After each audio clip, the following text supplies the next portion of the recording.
이준 목사의 신앙 에세이. 안녕하세요. 도라노침내교 이준 목사입니다.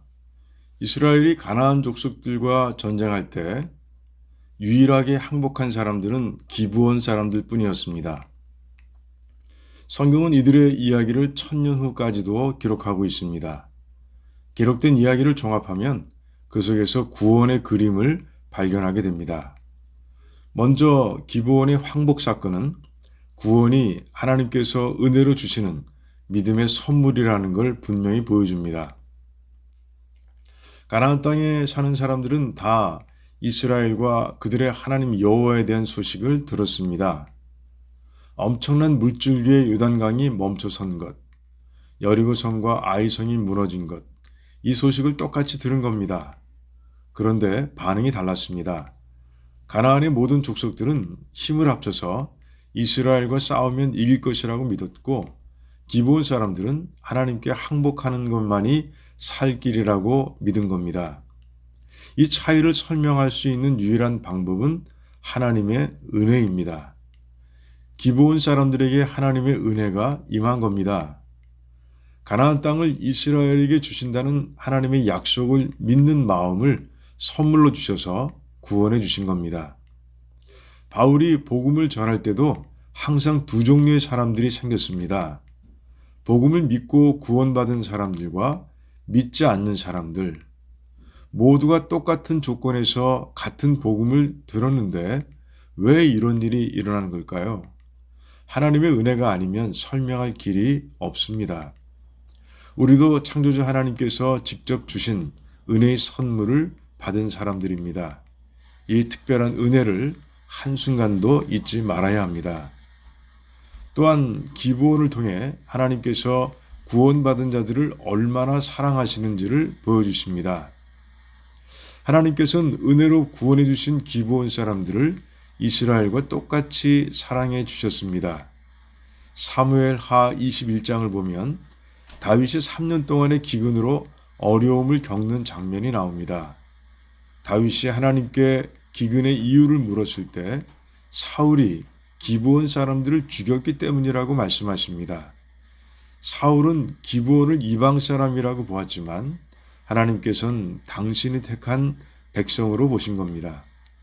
다윗은 기브온이 요구한 방법으로 그들의 억울함을 풀어주었고, 그러자 하나님께서 다시 비를 내리셨습니다. 하나님께서 이스라엘과 기브온을 똑같이 사랑하셨다는 걸 이 사건을 통해 분명히 보여주신 겁니다. 이스라엘 백성을 향한 하나님의 사랑보다 이방인이었다가 구원받은 기브온 사람들을 향한 하나님의 사랑을 대하니 더 감동적입니다. 은혜의 시대에 구원받은 우리들은 하나님으로부터 더 큰 사랑을 받고 있습니다. 하나님께서 우리들을 자녀로 삼아주셨고, 예수님께서는 항상 우리를 위해 중보 기도하고 계시고, 성령님께서는 아예 우리 안에 거주하고 계시지 않습니까? 그러니 어떤 상황에서도 당당하시기 바랍니다. 마지막으로 기브온을 통해 하나님 은혜와 사랑을 받는 자들이 어떻게 살아야 하는지를 가르쳐 주십니다. 에스라와 느헤미야에서 기브온 사람들을 느디님이라고 부릅니다. 느디님은 성전 봉사를 위해 들여진 사람들이라는 뜻입니다. 에스라와 느헤미야를 보니 포로로 잡혀갔던 이스라엘 백성들의 귀환 자 명단에 느디님이 들어 있습니다. 이들은 여호수아 때부터 성전에서 허드렛 일을 하는 종의 신분입니다. 그러니 바벨론 포로 시절 얼마든지 종의 신분에서 벗어날 수 있었습니다. 하지만 그러지 않고 다시 예루살렘으로 돌아오고 있는 겁니다. 구원의 은혜를 베푸신 하나님을 위해 헌신할 수 있다면 종의 신분도 상관없는 겁니다. 또한 느헤미야를 보니 이들은 예루살렘 성벽을 건축하는 일에도 동참합니다. 하나님의 은혜가 너무 감사한 겁니다. 그들의 감사는 1000년의 시간이 지나도 변함이 없는 겁니다. 구원받은 우리도 하나님께 평생 감사하며 하나님께 영광이 되는 삶을 살아야 합니다. 지금까지 두란노 침례교회 담임 이준 목사의 신앙 에세이였습니다.